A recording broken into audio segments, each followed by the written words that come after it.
Good morning class. तो पिछली कक्षा में हम लोगों ने नेताजी के चश्मा इस पाठ को हम लोग पढ़ रहे थे कि कैसे जो है एक मूर्ति बनती है उस कस्बे में और नेताजी का चश्मा जो है उस विद्यालय के अध्यापक बनाते हैं, उनकी मूर्ति बनाते हैं और चश्मा भूल जाते हैं। हालदार साहब जो उधर से हमेशा गुजरा करते थे उसके बाद जो है वह देखते हैं बराबर कि इस पे चश्मा जो है अलग अलग फ्रेम का रहता है। ठीक है, तो कभी गोल कभी चौकोर। सबसे पहले तो वो देखते हैं कि इस तरह से चौकोर चश्मा रहता है ना। उसके बाद गोल, फिर तरह तरह की, कभी काला चश्मा कभी रंगीन फ्रेम।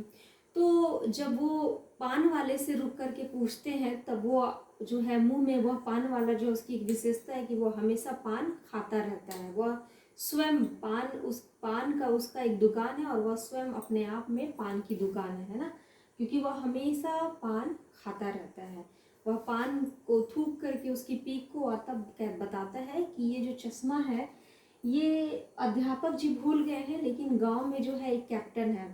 तो हल्दर साहब को ऐसा उसके नाम से प्रतीत होता है कि कैप्टन जो है वह जरूर आज़ाद हिंद फौज का भूतपूर्व सिपाही होगा या फिर कोई सेना का जवान होगा। तो बोले नहीं नहीं, ऐसी कोई बात नहीं है, बल्कि स्वयं उसका अपना चश्मे की दुकान है, इसीलिए वह एक फ्रेम जो है नेताजी पे लगा देता है। और यदि किसी गिराक, आपकी पुस्तक में ये शब्द है गिराक, मतलब सामान्य बोलचाल की भाषा में, लेकिन इसका मतलब है ग्राहक, यानी कि जो सामान को खरीदने जाए, कस्टमर। ठीक है, तो जब कोई ग्राहक आता है और वह बताता है कि नहीं नहीं मुझे वो वाली फ्रेम चाहिए, तो वह नेताजी का फ्रेम लाता है और अपने ग्राहक को थमा देता है और नेताजी पे फिर कोई दूसरा चश्मा पहना देता है। तो यही वजह है कि नेताजी के ऊपर जो बार बार चश्मा का फ्रेम बदलता है, उसके पीछे यह कारण है। ऐसे ही कुछ बीतता है। 2 साल के बाद जब हवलदार साहब आते हैं, उस कस्बे से गुजरते हैं, तो वो देखते हैं कि वहाँ पर चश्मा नहीं है। तो उन्हें बड़ा आश्चर्य होता है। पान की जो दुकान थी वह भी बंद पड़ी थी और अन्य दुकानें जो चौराहा में थी वो सभी बंद पड़ी थी। तो अब उन्हें समझ में नहीं आता है कि आखिर वह पूछे तो किससे पूछे। उसके बाद फिर जब वो आते हैं तो वो पान की दुकान के सामने बरबस यानी कि अपने आप ही रुकते हैं और उनसे पूछते हैं कि भाई आज जो है यह चश्मा नहीं है, किसी तरह का चश्मा नहीं है, क्या बात है।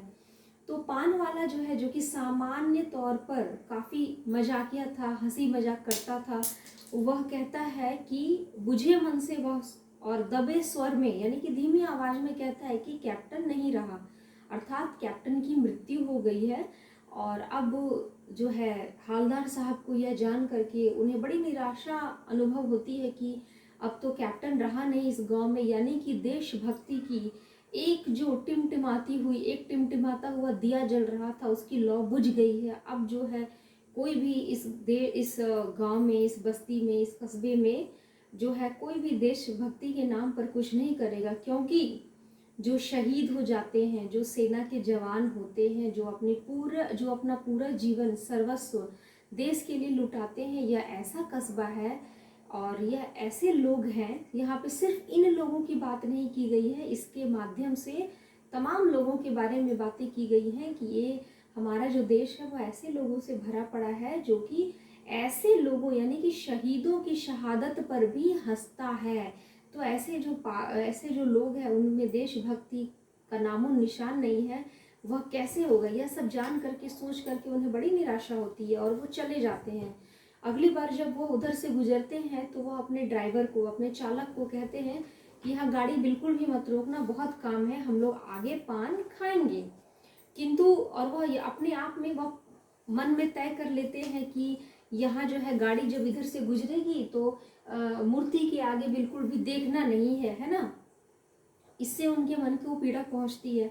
लेकिन जैसे ही उस कस्बे से गुजरती है तो अचानक उनका ध्यान, उनकी जो नज़र है वह मूर्ति की तरफ ऐसे चली जाती है और जब मूर्ति की तरफ जाती है तब वो बड़ा ड्राइवर को बोलते हैं रुको रुको रुको। तो वह गाड़ी, चूंकि गाड़ी गति में थी, गाड़ी की गति काफ़ी थी, स्पीड थी गाड़ी की, तो ड्राइवर जो है अचानक से गाड़ी को रोकने की कोशिश करता है, ब्रेक लगाता है, गाड़ी आवाज़ के साथ रुक जाती है और वह नीचे उतरते हैं और ध्यान से जाके चश्मे को देखते हैं तो उन्हें लगता है कि बांस का मतलब सरकंडे का, यानी कि वह एक तरह की घास होती है, मुलायम सी घास होती है जिसे मोड़ा जा सकता है ना।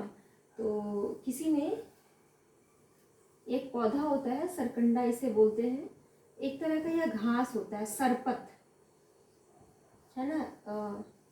पौधे का नाम है सरपत, उसे आम बोलचाल की भाषा में, गांव ग्रामीण भाषा में सरकंडा बोला जाता है। तो किसी बच्चे ने सरकंडे का ऐसे चश्मा मोड़ मोड़ के बना दिया और नेताजी पे पहना दिया है।